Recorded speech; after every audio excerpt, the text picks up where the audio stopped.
Good evening, everyone. Welcome to Ann Hillerman at the Poisoned Pen. I'm delighted to say this is her fifth book and her fifth appearance. We've been together for the whole thing, haven't we? Actually, it's my sixth. Is it your sixth? Oh, you came earlier with Don. Yeah. I was so honored. One of my very first book talks was in this store, and it wasn't even a mystery. It was my nonfiction book, Tony Hillerman's Landscape. And I was just delighted when Barbara invited me because since it wasn't a mystery, I wasn't expecting to come. And you all were so gracious to me. And I have to say, the talk that I did here about Tony Hillerman's Landscape really was instrumental in helping me screw up my courage and decide that I could make the transition from writing nonfiction to writing fiction.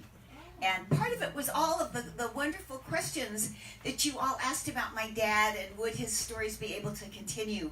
So thank you. I'm glad to tell you that you were instrumental in helping me make the switch to writing novels. And you too, Barbara. So thank you very much. I kept nagging.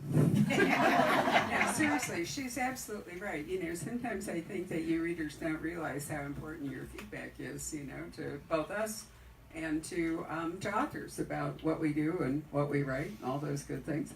Anyway, you're right, it is your sixth appearance, and also we've hung out in Santa Fe on numerous occasions. But it's very exciting to see that both Joe Leaphorn and Jim Beachy continue, and Bernie Manuelito has been added. But in this book, you'll be happy to know that Joe, who's been sidelined if you've been reading them, is now back in action and remarkably clueless about Louisa. I mean, seriously, Cluesy, just clueless about Louisa. So he's on the hunt as a detective, but he does need some relationship coaching. Well, he is modeled after a few gentlemen I have known. But I didn't think it was an accident that it was like this, but in any case, it adds a certain amount of drama to the entire thing. But I have to say, Anne, I was so pleased to see, Joe back because, in the first book, you neatly sidelined him where you were trying to figure out what to do with all the characters, which I thought was a really very, intelligent thing for you to do, since it would be hard to cope with him, immediately. He's such a ghost of your dad's books. Yeah, and kind of a ghost of my dad, too. I mean, Joe, of course, it was kind of it still is kind of a grumpy old guy, and my dad was not. But he was like my dad in that they both really loved to solve problems and loved to kind of figure out what it is that makes people tick. I know my dad and his friend Lou Thompson would love to go to Las Vegas, and they would play at the poker tables, but what they really liked was watching people. And then they would come up with stories, so what do you think about that woman? Well, the guy that she's with is not her husband. And they would get stuff like that. We never actually talk about your mother. My husband knew Ann's mother, Tony's wife, for like 25 years in Santa Fe. She was lovely. She didn't travel with him, though. She was always kind of holding her breath that he was going to mispronounce something or kind of get off on a tangent or forget that he was supposed to be talking about book A and start talking about book B. And I mean, she was real protective of him. And my dad was kind of embarrassment free, would you say? Yes. Yeah, absolutely. But my mom got embarrassed for both of them. So and I think, when you've been married to somebody, they were married 60 years before my dad died. So I think after about the first 30 years, she'd heard all the stories.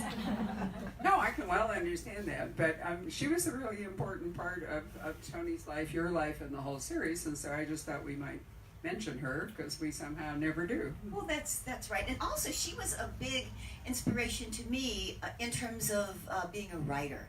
When I was thinking about continuing the series, the first person I talked to for Spider-Woman's Daughter was my mom, because she was like the godmother of those characters, and she had been my dad's first and best editor.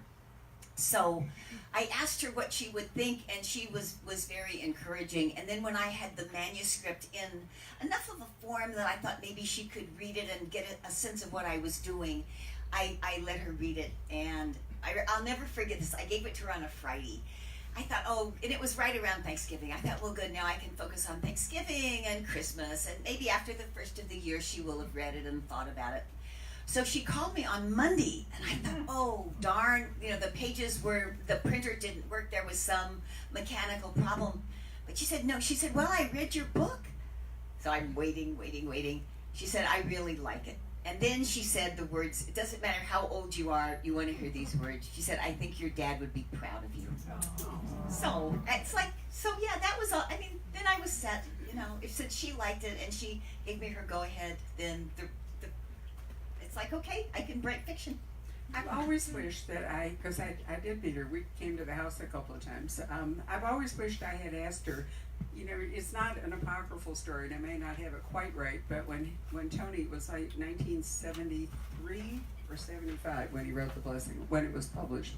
70. 70, was it that far back? Because I read Tony in real time because I'm old, but that's really true. I read P.D. James and all these classics, dead authors. I read them as they wrote their books. But in any case, the story goes, and I believe Larry Ashmead was a really nice man, and he was the editor at HarperCollins that eventually acquired Tony's book. But after he read it, he wrote a famous letter back to Tony in which he said something like, interesting, blah, blah, blah, lose the Indian stuff. And I've always wished that I had asked your mother whether she encouraged your dad to say, I'm not losing the Indian stuff, if it doesn't work for you this way, then I will go on. Because he was a real pioneer, there was nobody really writing books that had anything other than relatively conventional white and some black. Patrick, you're more of a scholar of all this than I am. Do you remember anyone who was writing, indigenous, so to speak, Native, American books before Tony? No, but I know that wasn't Arthur Upfield a big influence on Yeah, that? Arthur Upfield was an Australian author who wrote books with Australian Aboriginals in them, which are now, I must tell you, very much decried in Australia as seen as racist and so forth, but he didn't mean them that way. He was writing, Raymond Chandler is seriously racist. Sorry, wrong word. He was not racist. He was racist. If you read Chandler with today's sensibilities, you can be really shocked at his language. And I think Upfield was the same thing. He was writing the world he knew.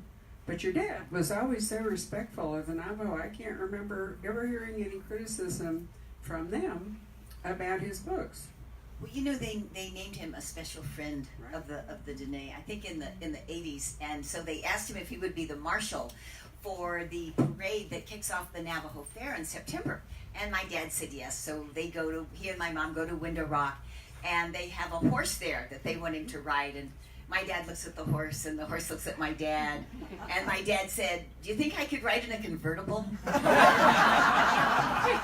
He did. And so then he got a Navajo name, He Who Is Afraid of His Horse.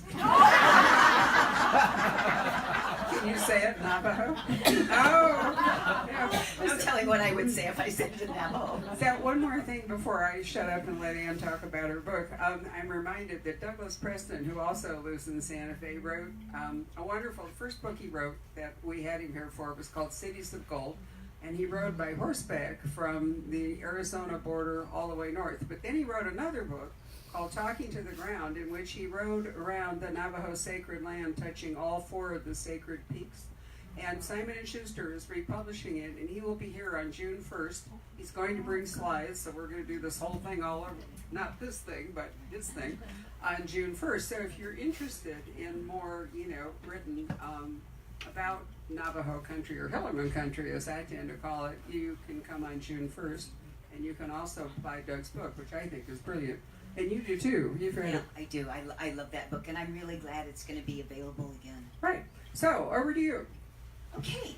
Well, tonight I'm going to talk about a couple of the central ideas that inspired me when I decided I was going to write the Tale Teller. And the first, oops, sorry. Now we're cooking here. The first was that 2018 was the 150th anniversary of the establishment of the Navajo Nation. And so the Navajo Nation Museum in Window Rock and the Bosque Redondo Memorial, which is the place down in southern New Mexico where where the Navajos were imprisoned. Both of them had special exhibits. So this is a picture of the signing of the treaty. And you'll notice that all of the signers there are men. That was because the Army didn't realize that actually a lot of the leaders among the Navajo were women. But anyway, there they all are signing it. The treaty ended the Navajo imprisonment. It allowed the captive men, women, and children who'd survived malnutrition, disease, and heartbreak to begin to walk 300 miles back to their homeland. And it also enabled those who had been able to flee from the Army troops to go home again too. And so this is the exhibit that the start of the exhibit that the Navajo Nation did.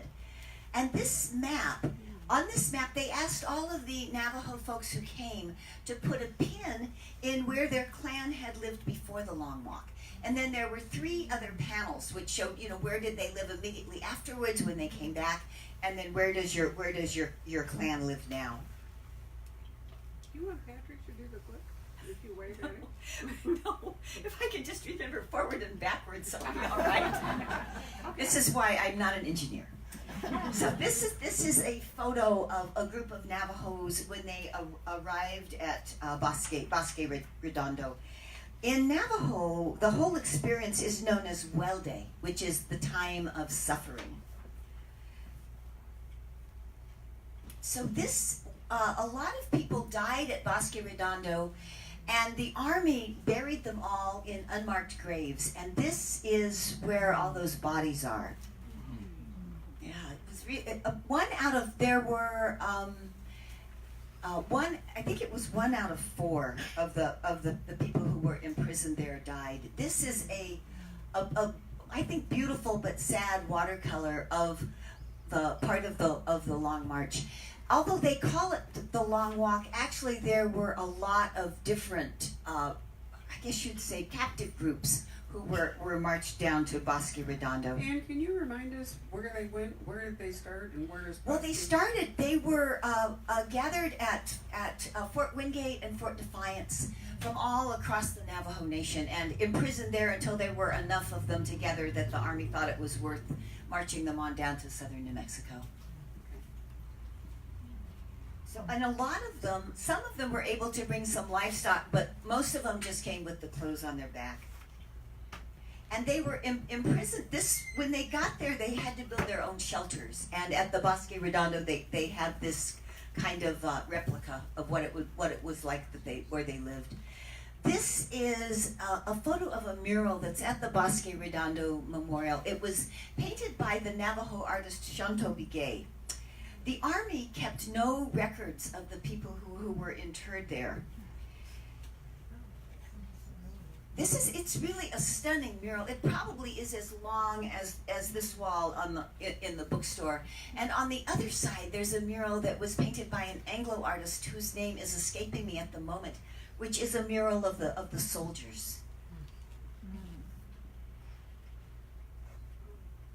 It's quite stunning. And this is the mural that's from the mural on the other side of the wall. So as you're there, you see the Diné people on one side and the Army guarding them on the other.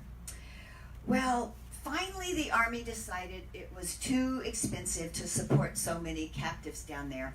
So they created a peace commission. This is the restored Army barracks at Bosque Redondo. And so they created a peace commission to try to figure out what to do. And one of the Army representatives was General William Tecumseh Sherman, of course, of Civil War fame. And so General Sherman proposed that the Navajo families be given some rich farmland in Oklahoma. In response, Navajo headman Barboncito spoke on behalf of his people. And I want to read you this paraphrase. When the Navajo were made, First Woman pointed out 4 mountains and 4 rivers that was to be our land. And this is a picture of Mount Hesperus, which is one of those 4 sacred mountains. What my grandfathers said about not crossing out of my own country is true. Everything we do here causes death. If we are taken back to our own land, we will call you our father and our mother. I am speaking for all Navajos and for their children who aren't born yet. All you hear me say is the truth. This hope goes in at my feet and comes out at my mouth. I hope to God you will not ask me to go anywhere except my own country. Well, amazingly, the Peace Commission actually listened to Barboncito, and his words changed General Sherman's mind, and they changed the course of history. The Navajo became the first and only Indian nation to successfully negotiate a treaty that allowed them to return to a fraction of their homeland. So the original treaty created a reservation of 3.5 million acres, and now the Navajo Nation is more than 17 million acres. So this is what's called Treaty Rock. This is, there's the plaque on there is in Navajo. It was put up by Peterson Zaw. And this is close to the place where that treaty was signed.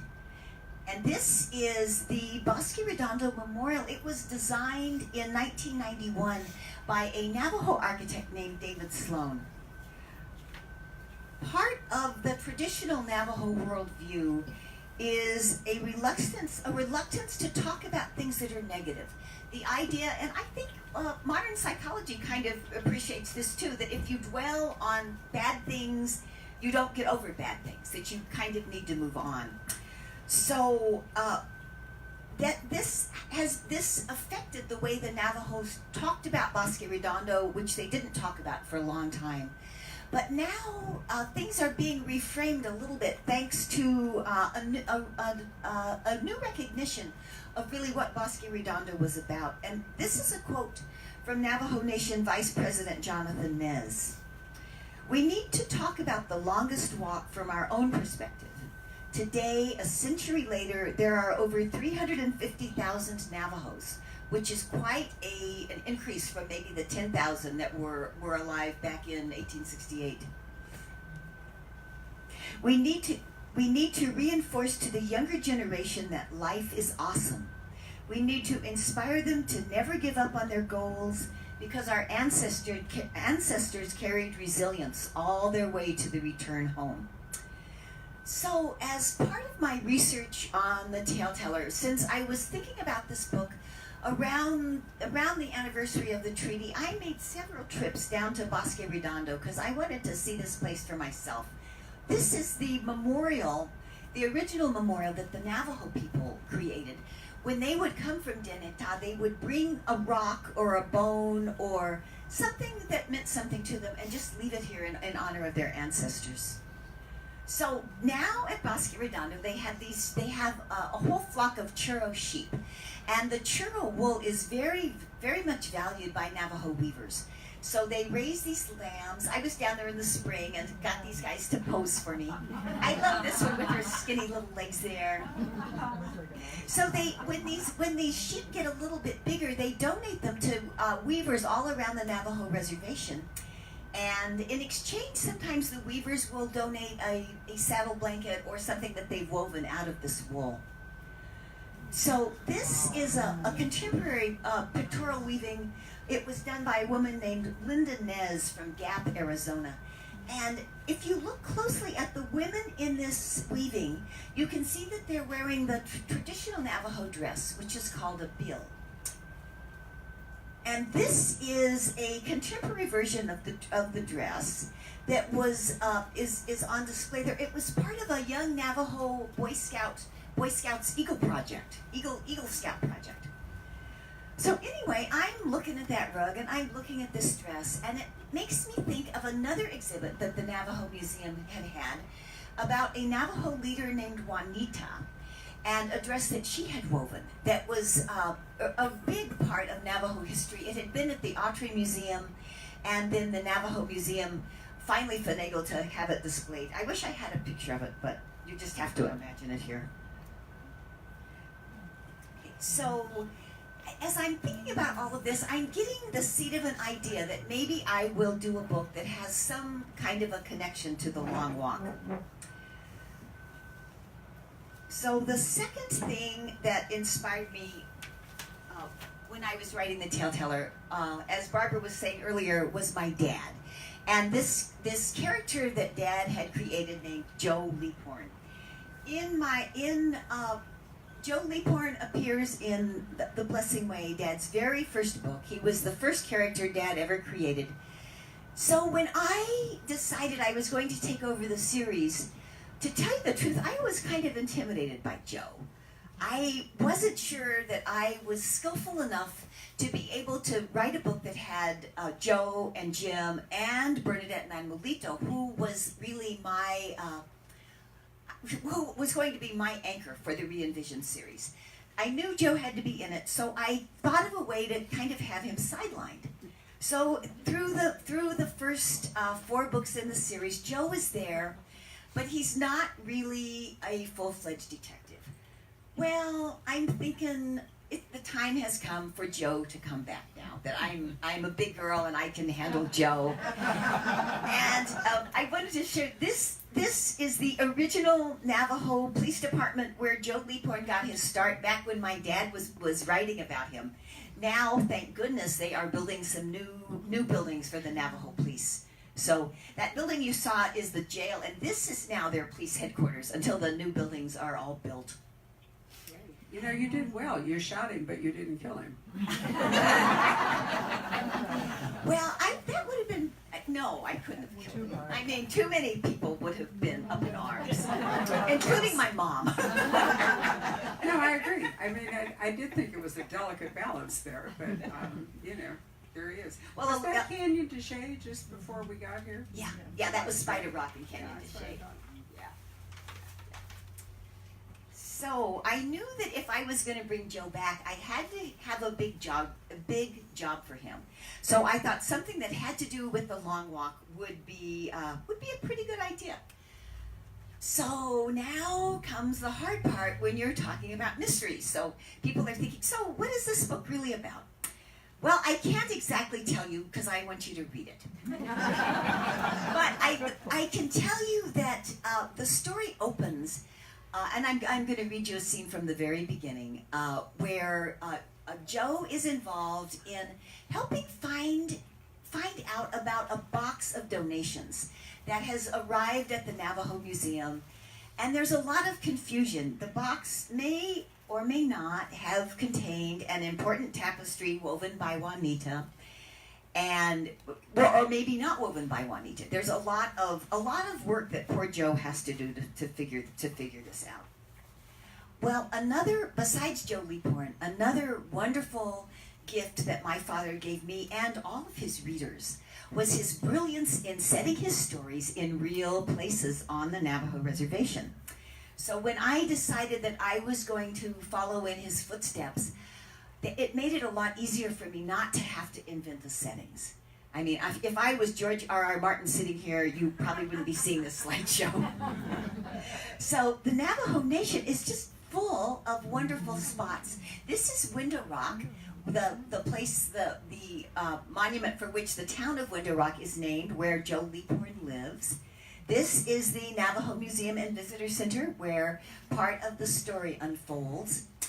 This is the entrance to the Hubble Trading Post in Ganado, Arizona.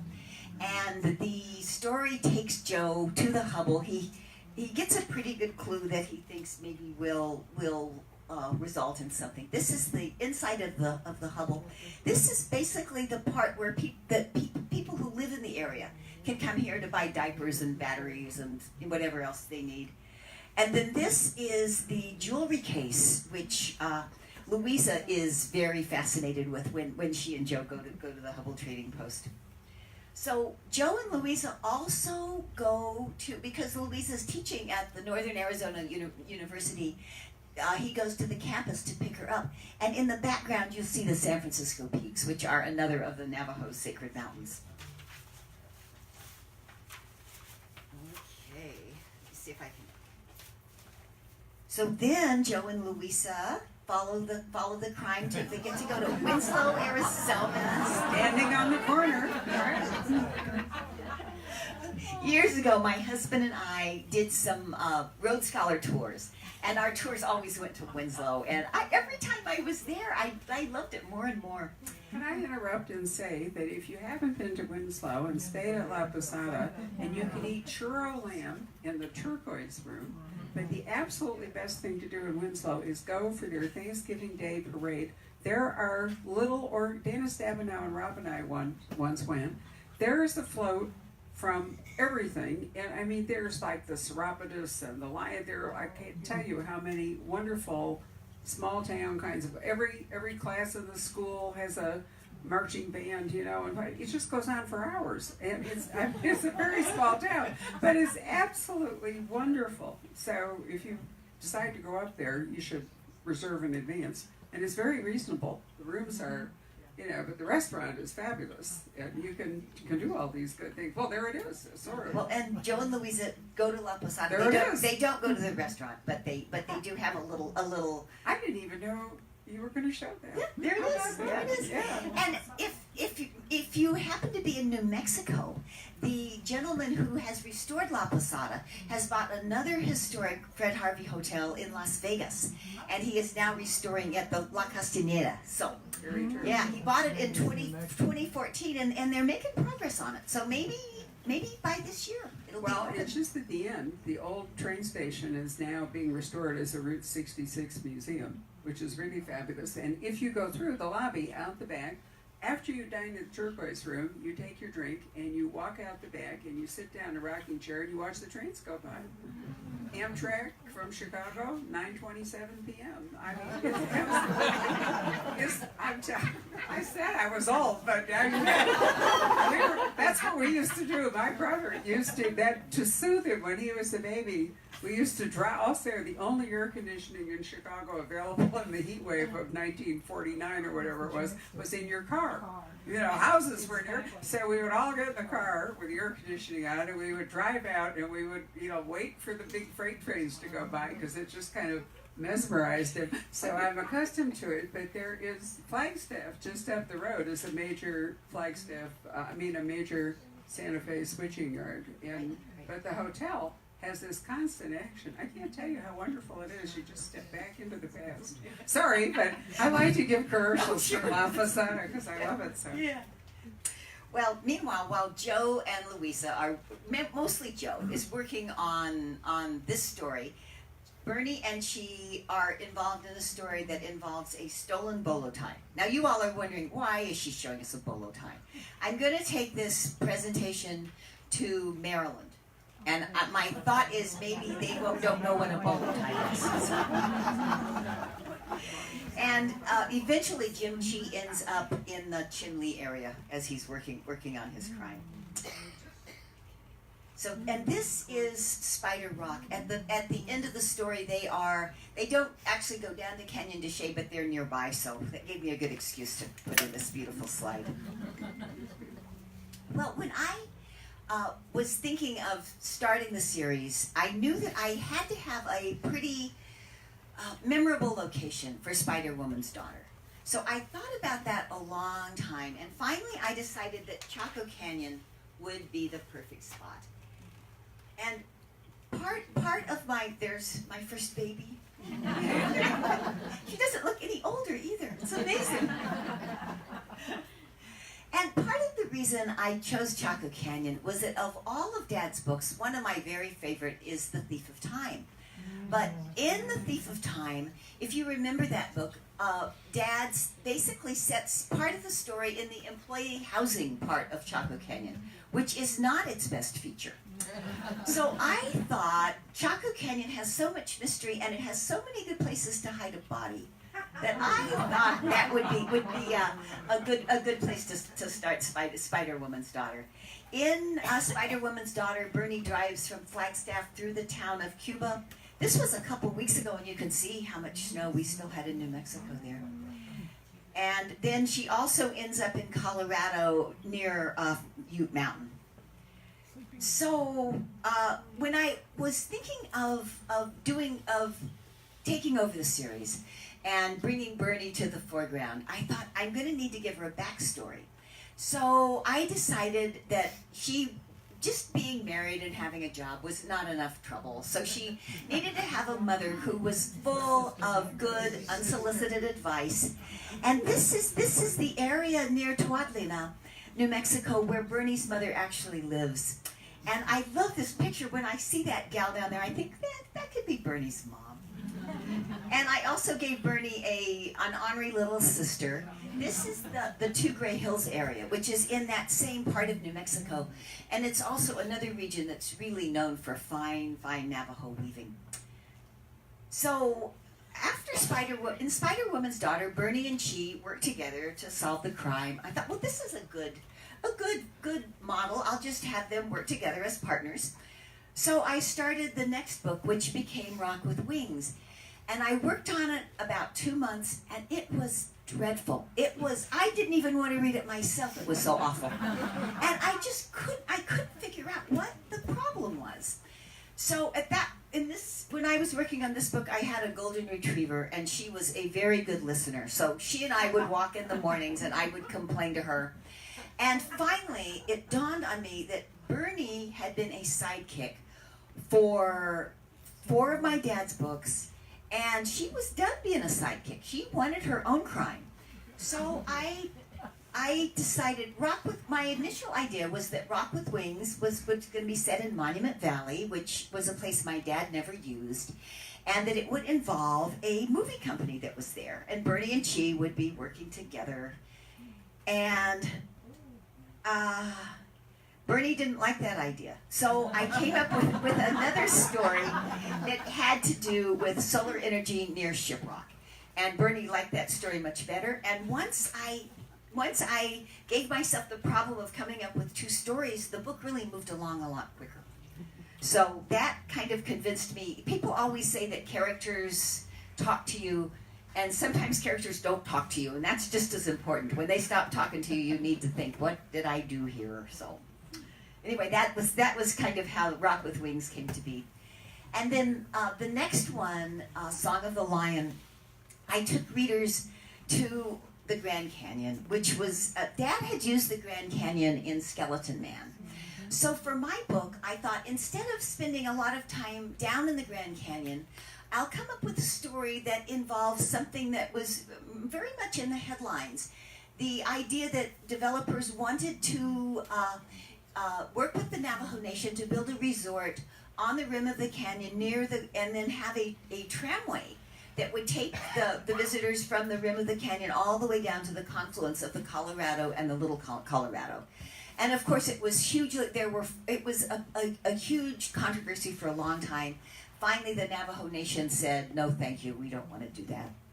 So in Song of the Lion, besides the Grand Canyon, I was able to use the Shiprock High School and get in some basketball, which is like religion on the Navajo Nation, and the Shiprock Chieftains are a really good basketball team, and that was Bernie's team. So, and then also the story goes to Tuba City, which I love to write about because it's on the edge of the Hopi Reservation, so I could write about the Navajo and bring back Cowboy Dashi in that book. And also I was able to set some scenes at the Cameron Trading Post, which is such a fabulous place. It's one of my very favorite stops. And the book also has a feisty old gal who has a bunch of sheep that get on the road, and she's a problem for Bernie and she. Unfortunately, she didn't have any burros, but I had to put the burros in the slideshow anyway. These burros were at Canyon de Chelly, and I just loved them. They were just so curious, and I don't know if they were wild burros or somebody's pets, but anyway, there they are. So then, for Cave of Bones, I brought my settings back to New Mexico, and Cave of Bones really taught me that besides listening to characters, settings are very, very important to my whole writing process. So this is El Malpais. This is a huge lava flow that borders the Rama Navajo Reservation. And the story opens with a young woman who's on one of these programs to shape up teenage girls, and she gets lost, and then the leader goes to look for her, and he gets lost. And also the story takes Bernie to gallop along historic Route 66. And part of it is set at the El Morro National Monument. And this is the view from the top of El Morro. So when I first thought of Cave of Bones, I was going to set it in a different place, the Vistay Badlands, which is equally beautiful and mysterious. But I think I needed the blackness of the lava, since it was a murder mystery, to kind of get my creative process going. So once I moved away from the Vistay and moved to the Malpais, the book moved along much better. Part of the book is a spiral petroglyph, and I love this one. So I'm going to end.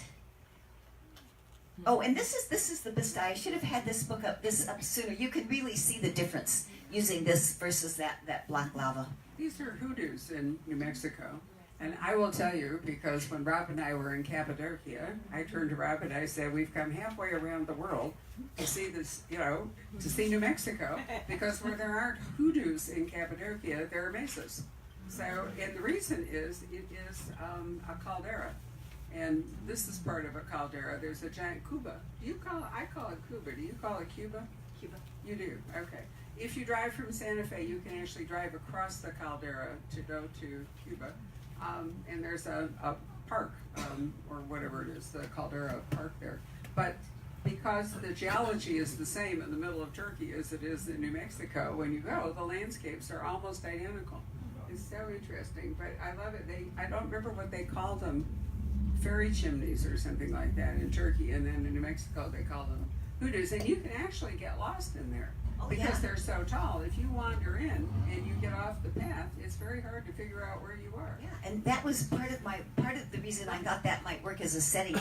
But there was just something about caves and bones that worked better. These are some of the petroglyphs. These are the inscriptions actually from El Morro. If you look at the top, you can see one in Spanish. So I'd like to close by reading you a couple of short scenes from the Tale Teller. And since I talked about getting Joe Leaphorn back in action, originally I was going to read you some action scenes, and then I realized I couldn't really read those scenes without giving away too much of the story. So instead I'm just going to read you some scenes about Joe being grumpy.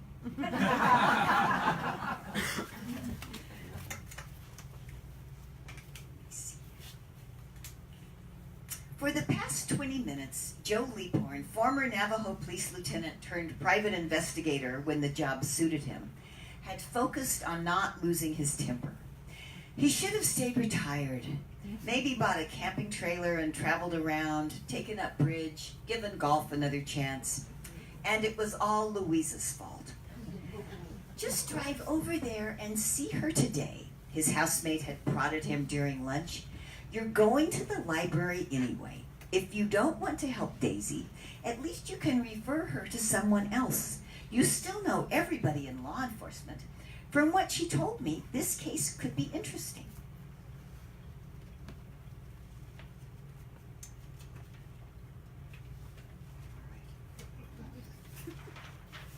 Over the years, he'd learned that Louisa could be as tenacious as a badger. It simplified his life to go along with her ideas when they were reasonable, which they usually were. So when he went to the tribal library to return the borrowed books, he made sure he brought his little notebook, in case what Daisy Pino had to say actually led to a case worth investigating. Mrs. Pinto gave him a sealed envelope. I summarized what I'd like you to do in the letter, and I want to talk to you about it too. But the museum complex is short-handed today, so I need to work the information counter until the summer intern gets here. Stay and we'll chat. As of now, he'd spent half an hour with her standing in the large lobby between the museum and the library. For most of that time, Mrs. Pinto had been dealing with the public and hadn't made the opportunity to discuss his potential assignment. Mrs. Pinto represented the Navajo Nation with respect, extending courtesy to people who didn't realize they were intruding on the start of a business meeting. Leaphorn's irritation rose as the string of distractions continued. Each interruption made him grouchier. While she was explaining to a family of sunburned tourists how to get to Siggy Canyon, he sat down, opened the envelope, and saw that it contained a long, single-spaced, typewritten letter. He put on his glasses and glanced at it. Okay, so in this next quote, Leaphorn has cheered up.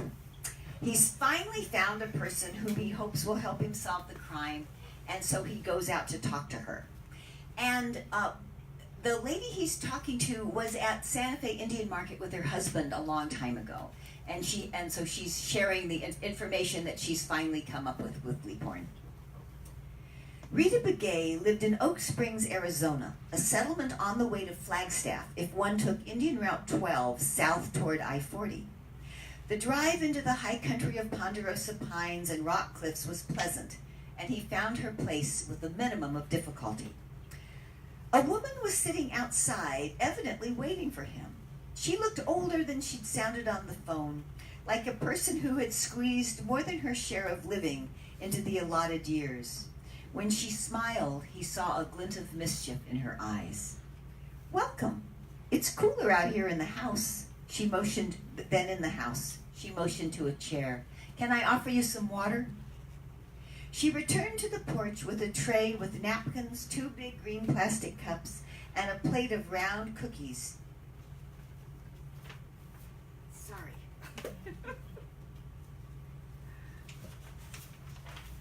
Covered with powdered sugar. Worth waiting for, huh? She set it on the table and then handed him the water. "Help yourself to a treat. I baked them last night. I was too excited to sleep." He saw a spiral notebook on the bench beside her, and she noticed him noticing.